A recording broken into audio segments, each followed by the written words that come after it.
Hello दोस्तों, नमस्ते। आप सभी का लक्ष्य अकाडमी के यूट्यूब चैनल में स्वागत है। दोस्तों, जैसा कि हम सब जानते हैं कि सिंगरौली के क्षेत्र में एक एनसीएल की भर्ती आई हुई है, नॉर्दर्न कोलफील्ड लिमिटेड, जिसमें स्थानीय स्तर पर काफ़ी युवा अपनी मेहनत का परिणाम और अपनी किस्मत को आजमाना चाह रहे हैं, जो इस भर्ती परीक्षा में सम्मिलित हो रहे हैं। दोस्तों, उनकी आवश्यकता को ध्यान में रखते हुए तथा उनके अध्ययन में थोड़ी सी अपनी भी भागीदारी दर्ज कराने के लिए हम निरंतर उनके लिए सरल से सरल शब्दों में महत्वपूर्ण प्रश्नों को उपलब्ध करा रहे हैं, ताकि वो अपनी सफलता को और सुनिश्चित कर सकें। इसी कड़ी दोस्तों, आज हम लोगों ने एक टॉपिक लेकर आया है पर्यावरण से संबंधित वायुमंडल। इसलिए दोस्तों, हमने पिछले वीडियो में 2018 में हुए एनसीएल भर्ती परीक्षा के प्रश्न पत्र का विश्लेषण किया था, जिसमें हमने पाया कि ढेर सारे प्रश्न, लगभग 14 प्रश्न पर्यावरण से आ रहे हैं। दोस्तों, उस वीडियो में हमने गणित से संबंधित जितने प्रश्न थे सबको हल करने का प्रयास किए हैं। आज के इस वीडियो में हम पर्यावरण संबंधित प्रश्नों को सीखेंगे। दोस्तों, जिन्होंने मेरा पहले का वीडियो नहीं देखा है तो वो जाएं और हमारे पुराने वीडियो को देखें। डिस्क्रिप्शन बॉक्स में उसका लिंक हम शेयर कर देंगे, वहाँ से वो वीडियो को देख लें। तो इसको देखें तो ज़्यादा मज़ा आएगा, थोड़ा समझ में भी आएगा अच्छे से, इसलिए हम आपको यही सलाह देंगे। और दोस्तों, जो हमारा प्रश्न पत्र रहा पिछला, उस प्रश्न पत्र का PDF का लिंक भी हम शेयर कर देंगे डिस्क्रिप्शन बॉक्स में। वहाँ से भी आप प्रश्न पत्र को डाउनलोड कर लें या खोल लें। तो वीडियो को देखें, पिछले वीडियो को और इस वीडियो को भी, तो आपको थोड़ा मज़ा आएगा। और जब तक मज़ा ना आए तो फिर कोई मतलब नहीं पढ़ने का, मज़ा आना चाहिए।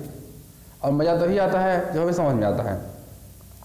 तो सारी चीज़ें आपस में एक दूसरे से जुड़ी हुई हैं, इसे देखें।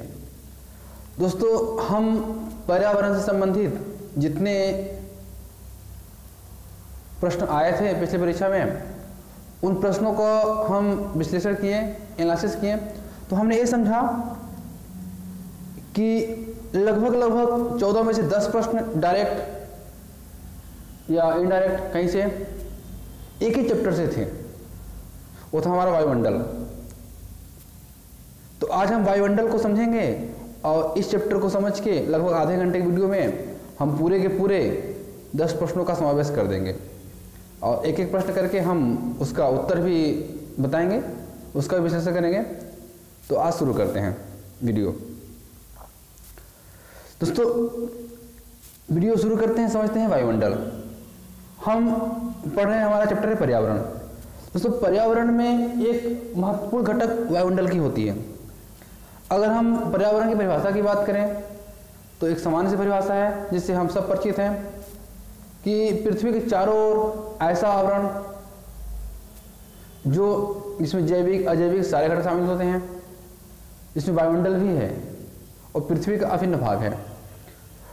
अब कोई बोल दे कि हवा पृथ्वी से ऊपर है, ये वायुमंडल कैसे पार्ट हुआ, या पर्यावरण का पार्ट कैसे हुआ, पृथ्वी से जो तो ऊपर दिख रहा है ही नहीं, तो ये वायुमंडल का पार्ट, वायुमंडल पर्यावरण का पार्ट नहीं है या पृथ्वी का पार्ट नहीं है।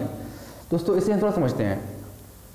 तो जितने भी हवाएं हमारे वायुमंडल में हैं, वो हवाएं कहीं न कहीं पृथ्वी के गुरुत्वाकर्षण बल के कारण ही हैं। अगर पृथ्वी का गुरुत्वाकर्षण बल काम करना बंद कर दे तो हवाएं जो ऊपर हैं उनका अनुपात बिगड़ जाएगा या किसी भी छिन्न भिन्न हो जाएंगी, उनका जो स्थिति है, अवस्थिति है, वो विचलित हो जाएगा। मतलब अंततः हम ये कहेंगे कि पृथ्वी का गुरुत्वाकर्षण बल उन हवाओं को बांध के रखा है। अगर पृथ्वी का गुरुत्वाकर्षण बल उनको बांध के रखा है, इस आधार पर हम दोनों का अंतर संबंध अध्ययन करें तो गुरुत्वाकर्षण भी पृथ्वी का पार्ट है और वो हवाओं को बांध के रखा है, गैसों को बांध के रखा है। इस प्रकार वो पृथ्वी का पार्ट होगा वायुमंडल। तो दोस्तों वायुमंडल का अध्ययन करने के लिए हमने कुछ डाटा को लिख के रखा है, चित्र बना के रखा है, ताकि आपका समय बचा सकें। इस चित्र को सबसे पहले आप अपने मोबाइल से या कंप्यूटर से स्क्रीनशॉट ले लें और इस डाटा को एक बार सेव कर लें, काफ़ी अपनी नोटबुक में उतार लें। फिर इसको हम समझाएंगे एक एक करके, आपको अच्छे समझ में आ जाएगा। दोस्तों पहले इस चित्र की बात करते हैं हम। इससे भी 2-3 क्वेश्चन थे, डायरेक्ट क्वेश्चन थे, देख लेंगे, क्वेश्चन बाद में मिला लेंगे, पहले हम उसको समझ कर लेते हैं। दोस्तों वायुमंडल ये हमारी पृथ्वी हुआ। पृथ्वी के ऊपर जैसे हम जाएंगे हवा में तो बहुत सारे परत मिलते हैं, बहुत सारे लेयर मिलते हैं। उन लेयरों को हमने अलग अलग नाम दे के रखा है और उनकी विशेषताएं अलग अलग होती हैं। तो ये जो हमारे विभिन्न मंडल हैं, इसको मंडल ही बोलते हैं, वायुमंडल के मंडल।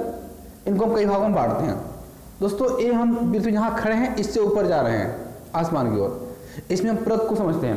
पहला परत है दोस्तों क्षोभ मंडल, जिसको अंग्रेजी बोलते हैं ट्रोपोस्फीयर। दोनों, इसका हिंदी और दोनों जानिएगा, क्योंकि कई बार इसका प्रश्न पूछ देता है, इंग्लिश नाम पूछ देता है, जैसे कि अभी पिछली परीक्षा में आया था, इंग्लिश नाम पूछ दिया, समझ नहीं आया। तो दोस्तों पहले परत को कहेंगे हम क्षोभ मंडल या ट्रोपोस्फीयर। दूसरी ऊंचाई, इसका दोस्तों ऊंचाई जो उसकी होती है ध्रुवों की ओर, ध्रुवों पर 8 किलोमीटर और विषुवत रेखीय प्रदेश में 18 किलोमीटर। ये कारण समझते थोड़ा सा हम कैसे, ऐसा क्यों भिन्नता, ऊंचाई में भिन्नता आ रही है। दोस्तों हम सबने पढ़ा है, फिजिक्स का एक नियम होता है कि गर्म चीजें हमेशा ऊपर उठती हैं। तो सूर्य की किरणें विषुवत रेखीय प्रदेश में वर्ष में ज्यादा पड़ती हैं, लंबवत होती हैं। इस कारण विषुवत रेखीय प्रदेश जो होता है ज्यादा गर्म होता है। ज्यादा गर्म होने के कारण इस प्रदेश में हवाएं ऊपर उड़ती हैं। यही कारण है कि विषुवत रेखीय प्रदेश में ऊंचाई क्षोभ मंडल की 18 किलोमीटर तक पहुंच जाती है और ध्रुवों पर 8 किलोमीटर तक पहुंच जाती है। दोस्तों ये ऊंचाई है इसकी 8 से 18 किलोमीटर तक। यहाँ से ऊपर जाएंगे, यहाँ से जहाँ हम खड़े हैं इससे ऊपर जाएंगे 18 किलोमीटर तक ऊंचाई तक ये क्षोभ मंडल पाया जाता है। 18 से ऊपर जाएंगे तो 18 से 50 किलोमीटर ऊंचाई तक हमारे पास समताप मंडल, ट्रोपोस्फीयर इसे कहते हैं, ट्रोपोस्फीयर। यहाँ से क्षोभ मंडल के बाद समताप मंडल। फिर आएगा दोस्तों मध्य मंडल, इसको कहते हैं मेसोस्फीयर। इसकी ऊंचाई होती है 50 से 80 किलोमीटर के बीच में। दोस्तों ऊंचाई भी महत्वपूर्ण है, इसको लिखते जाइएगा 18 से 50, 50 से 80 मध्य मंडल। इसका दोस्तों आएगा आयन मंडल, आयनोस्फीयर 1880 से 640 किलोमीटर तक। सब में किलोमीटर जुड़ा हुआ है अपने आप, 1 किलोमीटर आप लिख लीजिएगा किलोमीटर, ये भी किलोमीटर। इसके बाद आएगा बाह्यमंडल। बाह्यमंडल ऊंचाई होती है 640 से 1000 किलोमीटर। इसका दोस्तों आ जाएगा बहिर्मंडल, ऊपर चला जाता है। ठीक, सबका अंग्रेजी नाम ट्रोपोस्फीयर, स्ट्रोपोस्फीयर, मेसोस्फीयर, आयनोस्फीयर, एक्सोस्फीयर। सबका नाम भी क्या याद करिएगा, अंग्रेजी और हिंदी दोनों। ऊंचाई भी अपनी विशेषता अलग अलग होती है। ठीक, अब दोस्तों इस मंडल की सबकी विशेषताएं भी अलग अलग होती हैं। जैसे हम तापमान की बात करें तो यहाँ से जैसे हम ऊपर उठेंगे तो क्षोभ मंडल में 165 मीटर 165 मीटर की ऊंचाई पर जाने पर 1 डिग्री तापमान कम होता है, माइनस होता है, समझिएगा। यहाँ से 165 मीटर ऊंचाई पर जाएंगे तो 1 डिग्री तापमान कम होता है। अर्थात ये कहें हम कि क्षोभ मंडल में ऊंचाई बढ़ने के साथ साथ तापमान घटता है और वायुदाब बढ़ता है। ठीक, जब तापमान घट रहा है तो यहाँ से ऊपर जाते जाते यहाँ जब पहुंचेंगे क्षोभ मंडल तक, यहाँ दोस्तों तापमान पहुंच जाता है -50 डिग्री। तापमान हो जाता है कितना, -50 डिग्री हो जाता है। तो एक क्वेश्चन आएगा कि क्षोभ मंडल तापमान क्या होता है। ऊंचाई की बढ़ने के साथ साथ तापमान घटता है और क्षोभ सीमा पर पहुंचते पहुंचते तापमान -50 डिग्री हो जाता है। इसके बाद दोस्तों आएगा समताप मंडल। समताप मंडल में एक विशेष घटना घटती है, यहाँ पर होती है 30 से 35, 30 डिग्री से 35 डिग्री, ये होता है ओजोन परत। ओजोन परत। दोस्तों उम्मीद करते हैं ओजोन परत सबने सुना होगा। ओजोन परत की विशेषता दोस्तों होती है कि एक गैसों का एक आवरण होता है जो ओजोन गैस रहता है। ओजोन गैस आपस में एक परत के रूप बना देते हैं जो पृथ्वी का सुरक्षा कवच के रूप में काम करता है। सूर्य से आने वाली परावैंगनी अल्ट्रावायलेट रेप या परावैंगनी किरणों की वो डायरेक्ट पृथ्वी तक नहीं आने देता, इनको फिल्टर करके ये फिल्टर काम करता है। जो हानिकारक किरणें हैं उनको रोक लेता है, जो किरणें हानिकारक नहीं है उनको आ जाता है। अगर ये परत कमजोर हो जाए, अगर ये परत कमजोर हो जाए तो सीधे सीधे हमारे पृथ्वी पर आएगी तो हमें त्वचा संबंधी विभिन्न तरह का रोग पैदा होंगे। तो इस परत को दोस्तों बचा के रखना बहुत ही जरूरी है। किसको? ओजोन परत को बचा के रखना। इसकी विशेषता ये दिन पर दिन क्षरण हो रहा है। लेकिन क्षरण होने के पीछे कारण है कि वायु प्रदूषण, इसमें से हम आधुनिक मानव हो गए। आधुनिकता को अपनाने के कारण ढेर सारे आधुनिक वस्तुओं का उपभोग करने लगे, जैसे कि रेफ्रिजरेटर, फ्रिज वही और एसी। इनसे दोस्तों ढेर सारे CFC निकलती है, क्लोरोफ्लोरोकार्बन, जो ओजोन परत को क्षरण कर रही है। इसके कारण हमारा ये वायुमंडल में ग्लोबल वार्मिंग समस्या बढ़ रही है। ये परत पतली हो रही है। ठीक, ये नहीं होना चाहिए, ये हमारे प्रदूषण कारण है। इसका दोस्तों आता है। लेकिन हाँ दोस्तों, इस मंडल में तापमान संबंधी विशेषता की बात करें तो तापमान बढ़ता है। इस क्षोभ मंडल के आखिरी बिंदु पर तापमान -50 पहुंच गया है। इसके बाद दोस्तों तापमान बढ़ता है। बढ़ते बढ़ते बढ़ते बढ़ते एक जीरो तक आ पाता है। बढ़ता जरूर है लेकिन इतना नहीं बढ़ पाता कि तापमान प्लस में आ जाए, अधिक बढ़ जाए। नहीं, यहाँ तापमान जीरो तक ही पहुंच पाता है। 50 माइनस कवर कर रहा है ना, समझ लीजिए 50 रुपये हम कर्ज लिए थे, वो कर्ज को कवर करते करते ये कहाँ पहुंच पाता है? -0 तक ही पहुंच पाता है। इसका दोस्तों आएगा मध्यमंडल, मेसोस्फीयर। दोस्तों इस मंडल की विशेषता ये होती है कि इसमें तापमान फिर घटता है। तापमान घटता है और घटते घटते यहाँ तापमान हो जाएगा -80 डिग्री पहुंच जाता है। इसके बाद फिर तापमान बढ़ेगा, किसमें? आयन मंडल में। आयन मंडल बढ़ेगा और तापमान बढ़ते जाता है, फिर तापमान ऊपर तक बढ़ते जाता है। दोस्तों ये जो आयन मंडल है, इस मंडल की वर्तमान विशेषता बहुत तेजी से बढ़ गई है। इस मंडल में कई परत होते हैं, D, E, E1, F, F2। एक परत बनाया गया दोस्तों। जितने भी सैटेलाइट उपग्रह हमारे पृथ्वी पे काम कर रहे हैं, सब की सैटेलाइट इसी ग्रह पे परत में छोड़े जाते हैं, जो पृथ्वी के गति के साथ मर्ज करा दिए जाते हैं। जितने सैटेलाइट होते हैं उतने होते हैं। जितने ऊपर जाएंगे, जैसे कि D हुआ, D के बाद E आएगा, E1 आएगा, फिर F, F2 आएगा। इस परत में उतने छोटे छोटे कणों को परावर्तित करने वाले सैटेलाइट उपग्रह स्थापित किए जाते हैं, जैसे कि मोबाइल का network, TV channel, radio, FM, सबका कनेक्शन यहीं से है। इसी लेयर से काम हो रहा है, इसी लेयर में सैटेलाइट को स्थापित किया है। डायरेक्ट प्रश्न बनेगा आपके लिए कि आधुनिक युग में सैटेलाइट किस मंडल में स्थापित किए जा रहे हैं, या उपग्रह किस मंडल में स्थापित किए जा रहे हैं? दोस्तों क्या आएगा? आयन मंडल, सीधा आंसर होगा इसका। दोस्तों उम्मीद करते हैं समझ गए होंगे हम। अब इनसे आने वाले हम प्रश्नों को समझ लेते हैं, ताकि इनसे कौन कौन से प्रश्न पिछली परीक्षा में आए थे। दोस्तों इसमें अगर प्रश्न की बात करें तो इसमें इस चित्र से जो प्रश्न था, डायरेक्ट प्रश्न था, पृथ्वी के वायुमंडल में सबसे निचली परत को क्या कहते हैं? दोस्तों इसका सीधे आंसर होगा ट्रोपोस्फीयर। क्वेश्चन नंबर बात हो रहा है, हम इसका लिंक डिस्क्रिप्शन बॉक्स में डाल देंगे, आप खोलिएगा और देखिएगा। क्वेश्चन नंबर 87 में डायरेक्ट बोल रहा है पृथ्वी के वायुमंडल में सबसे निचली परत क्या कहते हैं? इसका आंसर होगा ट्रोपोस्फीयर, अर्थात ऑप्शन बोले तो D। डायरेक्ट यहां से प्रश्न उठाया था वो। अब दोस्तों इसके बाद आएगा अगला प्रश्न आएगा दोस्तों 92 number, page number, question number 92। Ozone वायुमंडल की किस परत में पाया जाता है? उम्मीद करते हैं आप बन गया होगा। देख लिया किसमें पाया जा रहा है? समता मंडल में, अर्थात ट्रोपोस्फीयर है ना, ट्रोपोस्फीयर। ठीक, समता मंडल में 30 से 35 डिग्री ऊंचाई पर क्या जाता है? ट्रोपोस्फीयर। 2 क्वेश्चन होंगे, ठीक ना? क्वेश्चन हो कितना? पहले क्या बताया था हम लोगों ने 87 और 92। अगला क्वेश्चन दोस्तों क्या है इस चैप्टर से,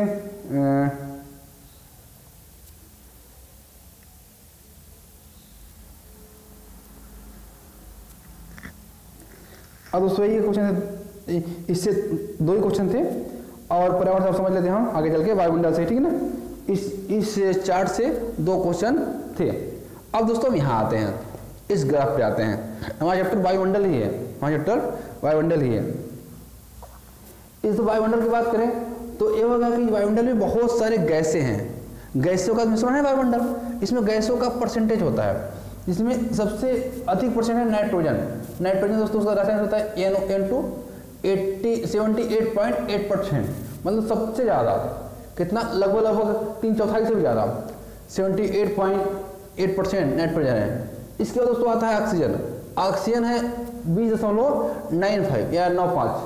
देखिए दोस्तों उसको मोटे तौर पे इसको लोगों ने परीक्षा में 21% बोल देते हैं, तो इस पर विचलित मत होना, लेकिन वास्तव में कितना है 20.95। इसका दोस्तों आता है आर्गन, इसका कितना 0.93%। इसका बाद आएगा कार्बन डाइऑक्साइड, उसका होगा 0.036%। फिर आएगा नियॉन Ne 0.002%। इसके बाद आएगा क्रिप्टॉन 0.001%। फिर आएगा हीलियम 0.005%।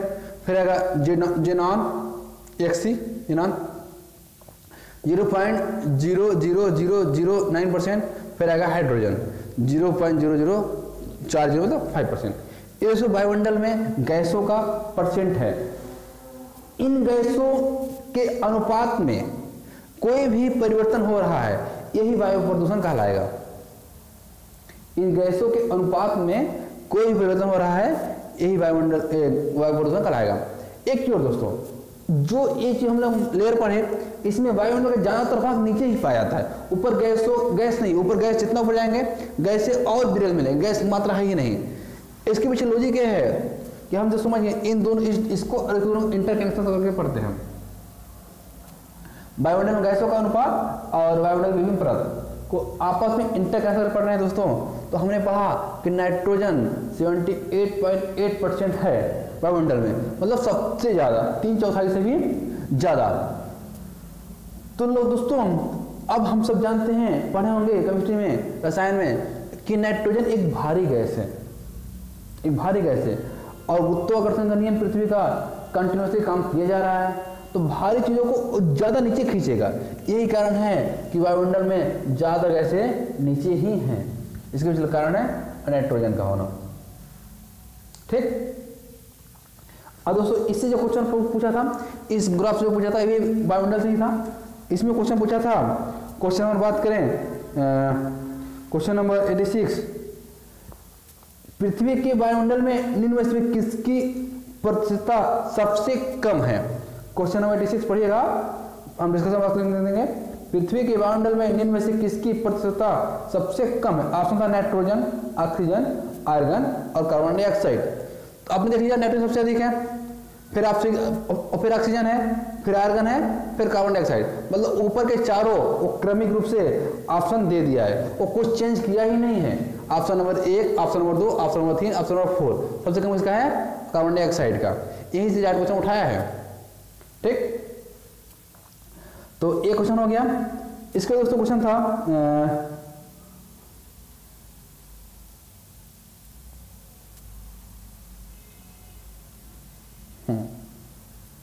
ठीक है, ये दोस्तों क्वेश्चन है। ठीक है, ये क्वेश्चन इसमें डायरेक्ट यहाँ क्वेश्चन था।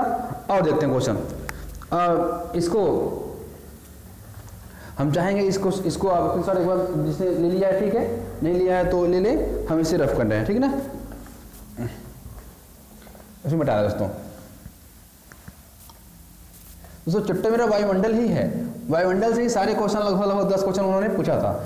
इसको हम 3 क्वेश्चन ने डायरेक्ट आंसर दिया आपको, और जो क्वेश्चन है उनको भी हम समझा देते हैं। ठीक, जो क्वेश्चन बच रहे हैं वो दोस्तों बच रहे हैं। अब हम एक ग्राफ समझते हैं, एक ग्राफ के माध्यम से समझते हैं कैसे होगा। ठीक ना, पहला पॉइंट बनाएंगे हम इसको इस तरह से, वायु प्रदूषण के स्रोत। चैप्टर में वायुमंडल ही है,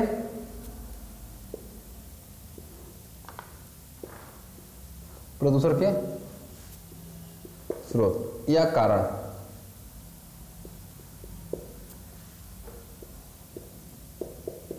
होते या कारण, किसके कारण वायुमंडल हमारा प्रदूषित होता है। दोस्तों इसको हम दो भागों में बांट सकते हैं, इसको हम दो भागों में बांटेंगे। दो भागों में कैसे बांटे समझिएगा। एक नंबर है प्राकृतिक कारण, प्राकृतिक स्रोत,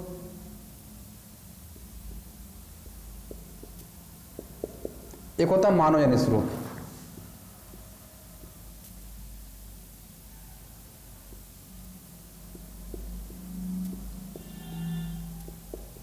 मानवजन्य स्रोत। दोस्तों प्राकृतिक स्रोत में जो हम पॉइंट को पढ़ेंगे उसमें पढ़ेंगे नंबर 1 वनों में आग लगना,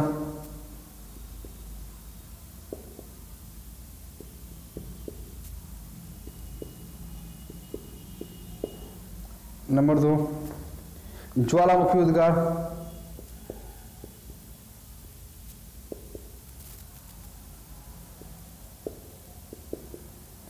नंबर 3 जैविक पदार्थ,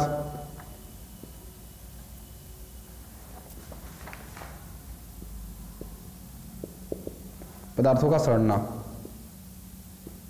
समझते हैं कैसे, पहले पॉइंट लिख लेते हैं, ठीक है ना। इसके बाद आएगा दोस्तों, इसमें आएगा मोटर वाहन,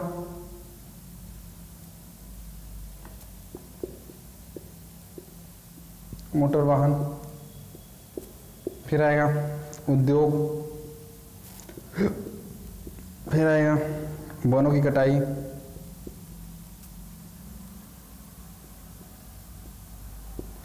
इलेक्ट्रॉनिक वस्तुओं का उपयोग जैसे कि एसी, रेफ्रिजरेटर, एसी, और भी दोस्तों बहुत सारे वस्तुएं जैसे कि शेविंग क्रीम, फोम होता है, ठीक। सुपरसोनिक जेट विमान है, जेट विमान, और भी इत्यादि, ETC, ठीक। और भी चीजें होती हैं, मुख्य समझ लीजिए ना। अब समझते हैं दोस्तों, हम जानते हैं कि पौधे वायुमंडल से जो कार्बन डाइऑक्साइड उसको सोख लेते हैं और ऑक्सीजन देते हैं, और कार्बन डाइऑक्साइड से अपना भोजन बनाते हैं। तो ये जो विषैली हवाएं हैं, जो विषैली गैसें हैं, उनको पौधे फिल्टर करने का काम करते हैं। ये वनों में आग लगने से दो कारण होते हैं दोस्तों, दो तरह से परिणाम होता है।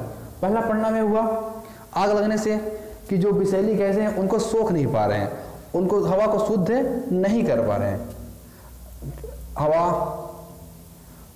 हवा को जो शुद्ध करना है वो अगर पेड़ नहीं रहेंगे तो हवा का शुद्ध कम हो पाएगा, ठीक। जैसे कि क्वेश्चन आता है कि पृथ्वी का फेफड़ा क्या है। दोस्तों पृथ्वी का फेफड़ा अमेजन के जंगलों को कहते हैं, जो ब्राजील से मिलता है। लगभग पूरी पृथ्वी का 20% ऑक्सीजन वहीं से रिलीज होती है, क्योंकि वहाँ ढेर सारे वन हैं। तो जहाँ जितना ज़्यादा वन होगा वहाँ उतनी ज़्यादा मात्रा में ऑक्सीजन पैदा होगा। अगर ऑक्सीजन ज़्यादा मात्रा में पैदा हो रहा है तो वातावरण और शुद्ध होगा, हमें सांस लेने में उतनी सहूलियत होगी। तो इसलिए वनों का होना हमारे लिए अति आवश्यक है। तो वन कट रहे हैं अगर तो हमारे लिए, वन जल रहे हैं अगर तो हमारे लिए अपने आप नुकसानदायक है, पर्यावरण प्रदूषित होगा, वायुमंडल प्रदूषित होगा।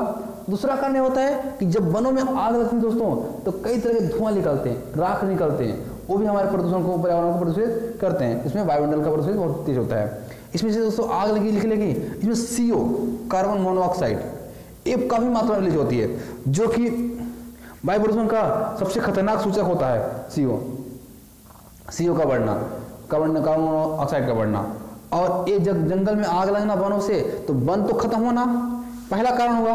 दूसरा कारण हुआ कि इससे जब आग लग रही है ढेर सारे धुआं निकलता है, राख निकलता है, वो भी हमारे वायुमंडल प्रदूषित करते हैं। इसलिए ये प्रदूषण के महत्वपूर्ण स्रोतों में से एक है।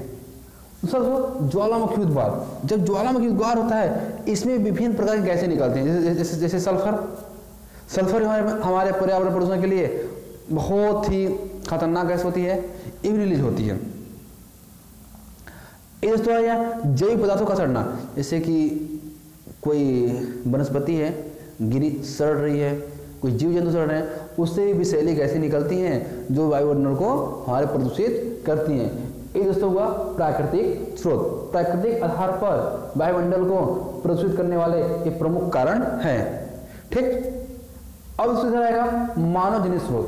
दोस्तों मानव जनित स्रोत, इसमें सबसे महत्वपूर्ण कारण है मोटर वाहन।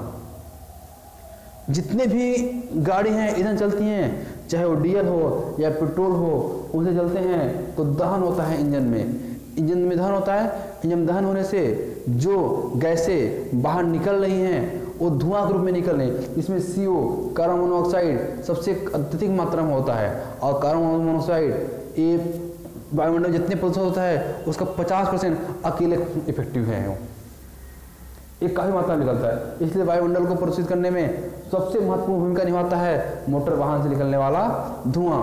यही वजह है दोस्तों कि दिन पर दिन हमारे पर्यावरण मंत्रालय ने इस पे अंकुश लगा रहा है। CNG ईंधन का बहुत बढ़ावा दे रहा है। इसमें BS4 BS3 से था, BS3 बंद किया, BS4 आया, BS4 के बाद BS6 डायरेक्ट आ गया, जो कि गाड़ियाँ आ रही हैं। इसी की वजह से इसका जो BS6 की गाड़ी आना, BS3 BS4 का बंद होना मुख्य कारण है पर्यावरण को प्रदूषित करना, कार्बन मोनोऑक्साइड का निकलना। ये आ गया। तो दोस्तों उद्योग इसी इंडस्ट्री लग रही है। इसमें मुख्यतः होता है दोस्तों बिजली उद्योग। बिजली उद्योग में जैसे कि है सारे उद्योग, हम मुख्यतः बता रहे हैं। कोयला जला रहे हैं, भारत में जितने भी शक्ति के संसाधन हैं, बिजली उद्योग हैं, उसमें मुख्यतः भूमिका कोयला की है। कोयला सबसे महत्वपूर्ण भूमिका निभाती है। जब कोयला महत्वपूर्ण भूमिका निभा रहा है, कोयला हम जलाएंगे तो जाहिर सी बात है दोस्तों कि धुआं निकलेगा, राख निकलेगा। जो राख और धुएं को हम वायुमंडल में छोड़ देंगे, हमारा वायु प्रदूषित होगा। वनों की कटाई दोस्तों, औद्योगिकरण बढ़ रहा है, जिसके कारण हम भारी मात्रा में वनों को काटते हैं। भारी मात्रा में वनों को काटने के कारण हमारे जब वन कट रहे हैं तो जो ऑक्सीजन देने की क्षमता है वो अपने आप कम हो रही है। इससे भी क्या कहते हैं कि हमारे पर्यावरण प्रदूषित हो रहा है। अगर कहना तो रेफ्रिजरेटर, AC, फोम, जेट विमान, इन चीज़ों तो खतरनाक गैस, इससे तो CFC निकलती है जो हमारे ओजोन परत को क्षरण दे रही है। AC से भी CFC निकलता है, फोम से CFC निकल रहा है, जो कि हमारे ओजोन परत है उसको काफ़ी मात्रा में नुकसान पहुंचा रहा है। दोस्तों इनसे हमें इनका उपयोग, मोटर वाहन का उपयोग भी कम करना चाहिए। इस पर भी उद्योग भी ध्यान देना चाहिए।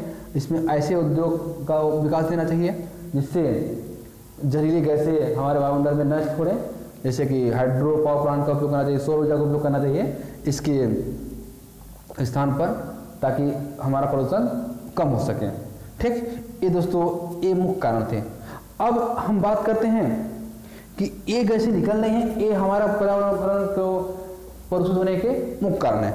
अब में कौन कौन सी गैसें होती हैं जो कि महत्वपूर्ण भूमिका निभाती हैं। दोस्तों इसको समझने से पहले हम इस टॉपिक से आने वाले प्रश्नों का अध्ययन कर लें। कौन कौन से प्रश्न इस टॉपिक से हमारे परीक्षा में आए थे। दोस्तों इसमें पहला क्वेश्चन था, वो हो गया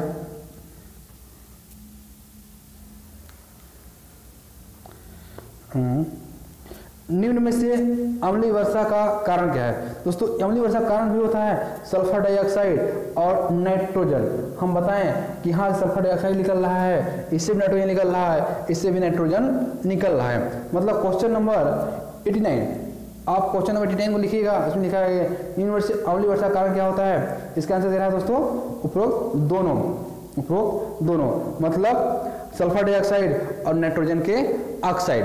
दोस्तों यहाँ से भी नाइट्रोजन निकल रहा है, यहाँ से सल्फर डाइऑक्साइड निकल रहा है, और यहाँ से नाइट्रोजन निकल रहा है, यहाँ से नाइट्रोजन निकल रहा है, यहाँ से नाइट्रोजन निकल रहा है। तो एक मुख्य कारण भूमिका निभा रहे हैं अम्लीय वर्षा के। ठीक, मतलब क्वेश्चन नंबर 89। अब दोस्तों बात कर रहे हैं कार्बन मोनोऑक्साइड का मुख्य कारण इनमें से कौन सा है। दोस्तों हमने बता दिया अभी मोटर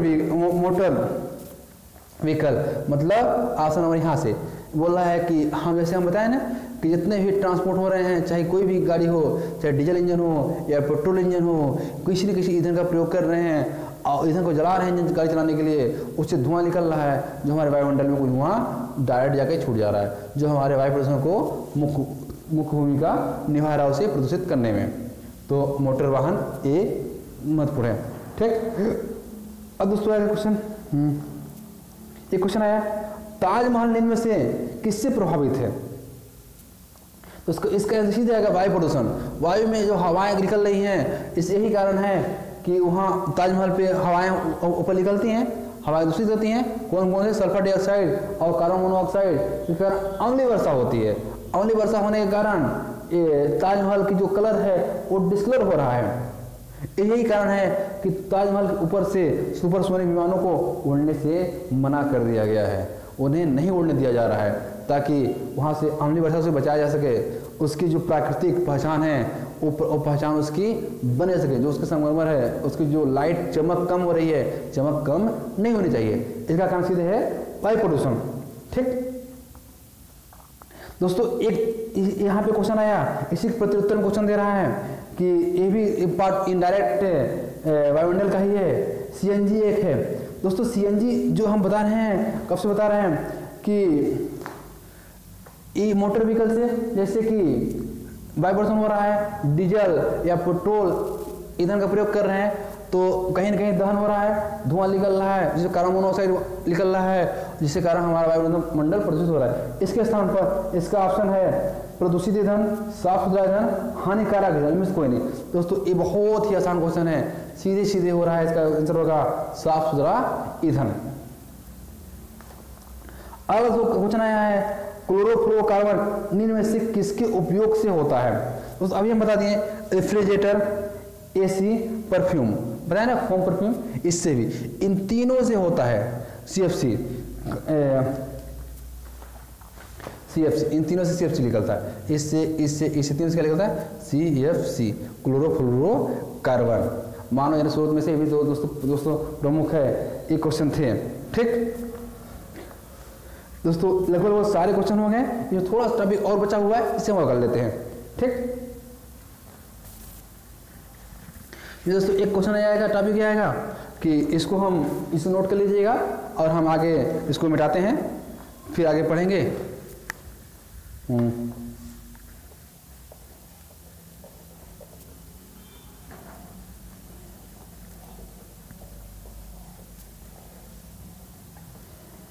आगे पढ़ेंगे दोस्तों, वायु प्रदूषण, वायु को प्रदूषित करने वाले गैस। पॉइंट हमारा होगा वायु को प्रदूषित करने वाले गैस।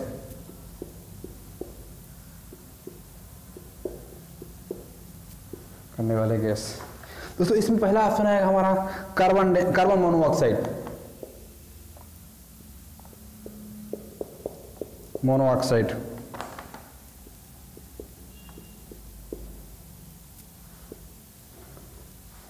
इसको बोलते हैं CO। दोस्तों वायु प्रदूषण में इसकी भूमिका 50% अकेले है। 50% में सारी गैसें मिलकर वायुमंडल को प्रदूषित करते हैं, 50% से करें। दोस्तों इसी को उपनाम बोलते हैं दम घोटू गैस। घोटू गैस, इस गैस की मात्रा बढ़ने से हमारा दम घट के मौत हो सकती है, इसलिए इसको दम घोटू गैस भी कहते हैं। 50% अकेले प्रभावित करता है हमारे वायुमंडल को, इतना ध्यान रखिएगा। नंबर सेकंड है दोस्तों नाइट्रोजन की ऑक्साइड।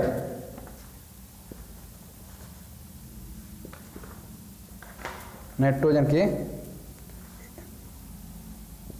ऑक्साइड, इसको बोलते हैं NOx। मतलब कहीं के नाइट्रोजन से संबंधित जो गैसें होंगी, इसका मतलब आएगा सल्फर के ऑक्साइड,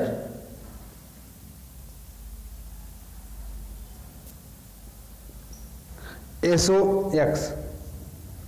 इसका दोस्तों आ जाएगा CFC, क्लोरोफ्लोरोकार्बन,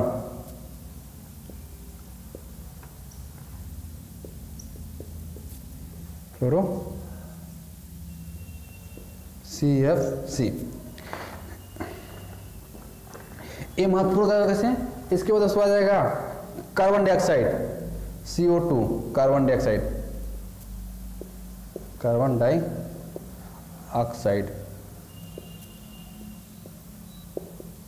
इसके बाद आएगा मीथेन, CH4। ये दोस्तों गैसें, इन गैसों का वायुमंडल में यदि मात्रा बढ़ रहा है, किसी का भी, कार्बन मोनोऑक्साइड जो CO 50% अकेले है, इसके बाद सल्फर, नाइट्रोजन के ऑक्साइड, सल्फर के ऑक्साइड, क्लोरोफ्लोरोकार्बन, कार्बन डाइऑक्साइड या मीथेन, इन गैसों का अनुपात अगर वायुमंडल में बढ़ रहा है तो उसका सीधा परिणाम यह होगा कि वायुमंडल प्रदूषित हो रहा है। मतलब इन गैसों का अनुपात वायुमंडल में नहीं बढ़ना चाहिए। इनके गैसों के बढ़ने के कारण तरह तरह की समस्याएं क्रिएट होती हैं। दोस्तों, मीथेन, मीथेन एक ऐसा गैस है जिसको हम पढ़ेंगे, इसका रिलीज होता है, इसका सबसे खतरनाक होता है धान की खेती से। धान की खेती से एक कारण। दूसरा जो जानवर जुगाली करते हैं, जुगाली करना मतलब कि खाना खाने के बाद अपना धीरे धीरे मुंह को अपने मूवमेंट करके भोजन को पचाते, जैसे भैंस, गाय, इनके कारण भी मीथेन गैस निकलता है। तो ये कारण मीथेन है। सल्फर समझ लिया हम, सल्फर कहाँ समझे हम लोग, ज्वालामुखी उद्गार से, क्लोरोफुल का आश्रय पड़े ना, एसी, रेफ्रिजरेटर, फोम, परफ्यूम से, कार्बन डाइऑक्साइड तो भी निकलता है जंगलों को जलने से, कार्बन मोनोऑक्साइड हम समझ लिए। ये सारे दोस्तों हमारे पर्यावरण वायुमंडल प्रदूषण के कारण है, इनको भी हम समझ लेते हैं। ये था क्वेश्चन। दोस्तों हम क्वेश्चन के हिसाब से करें चैप्टर को, तो देखिए कितने क्वेश्चन थे पर्यावरण से, करीब 14। इसमें पहला क्वेश्चन था पृथ्वी के वायुमंडल में निम्न में से किसकी प्रतिशत कब से कम है, ये पढ़ लिए। स्ट्रोपोस्फीयर पढ़ लिए, अम्लीय वर्षा पढ़ लिए। ये क्वेश्चन दोस्तों सबसे आसान है, विश्व पर्यावरण दिवस कब मनाया था, 5 जून को। ये डायरेक्ट क्वेश्चन है, इसको छोड़ देते हैं, ठीक ना।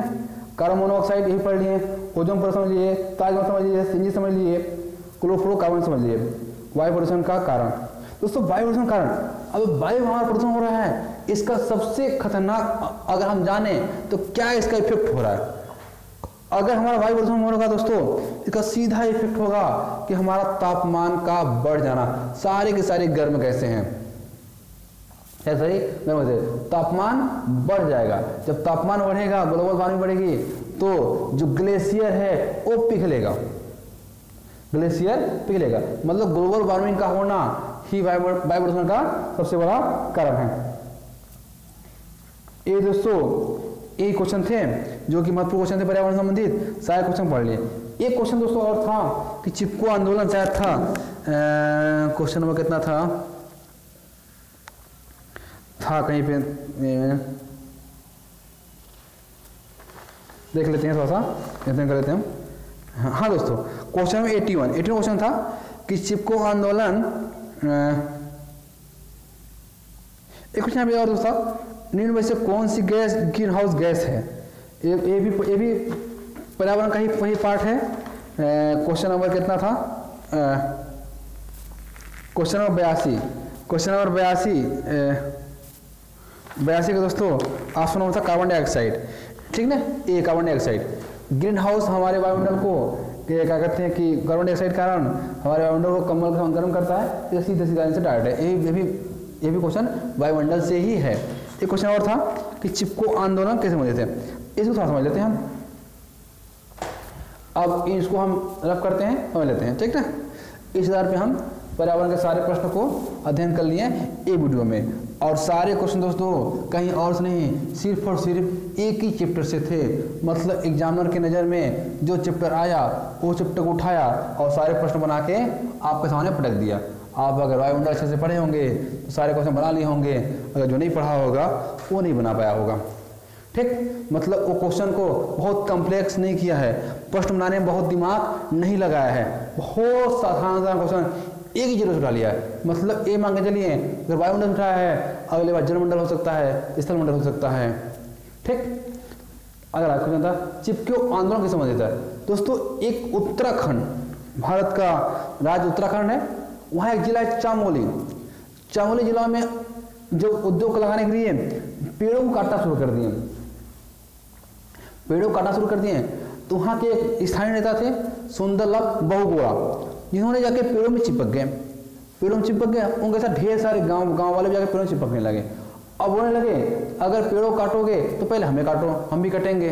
तो उन्होंने पेड़ों में चिपक के पेड़ों को बचाया, इसलिए कहा गया है चिपको, पेड़ों में चिपको। और पेड़ों में चिपकने के कारण कहा गया चिपको आंदोलन।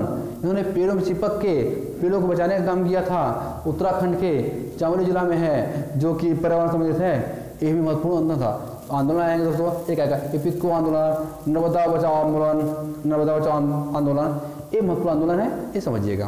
दोस्तों अगर वीडियो अच्छा लगा होगा तो ज़रूर हमें प्रतिक्रिया दीजिएगा और दोनों वीडियो जरूर देखिएगा साथ में, तो और मज़ा आएगा। आगे भी हम जो हमारे पिछले वर्ष का आंसर पेपर है उसमें किसी टॉपिक उठाएंगे और उसका एनालिसिस करके हम आपके सामने लाएंगे। तो दोस्तों आप चाहते हैं उस वीडियो को देखें, हमारे चैनल से नियमित रूप से जुड़ जाएं। तब तक के लिए धन्यवाद।